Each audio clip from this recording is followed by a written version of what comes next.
Les crèches représentent pour beaucoup de femmes une aide précieuse, offrant aux enfants un cadre propice à leur réveil tout en permettant à leur maman et à leur papa de travailler.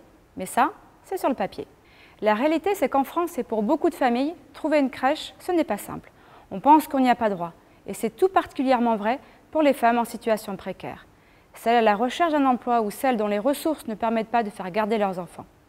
Seulement 5% des enfants défavorisés sont accueillis en crèche, contre 22% des enfants favorisés. Ce n'est pas normal qu'aujourd'hui une femme ait à choisir entre un travail et ses enfants. Ce n'est pas normal, surtout que les enfants issus de familles précaires n'aient pas accès à la crèche.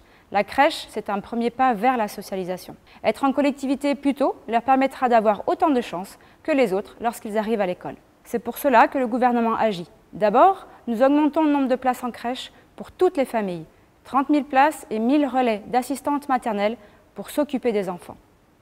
Ensuite, pour plus de mixité sociale, nous mettons en place pour les structures un bonus destiné à rendre l'accueil des enfants des familles les plus modestes plus facile. 90 000 crèches en bénéficieront. Je l'ai dit, la crèche, c'est là où commence la socialisation et l'apprentissage du langage. Alors nous allons former 600 000 professionnels de la petite enfance afin de les aider à accompagner les enfants dans leur apprentissage des fondamentaux.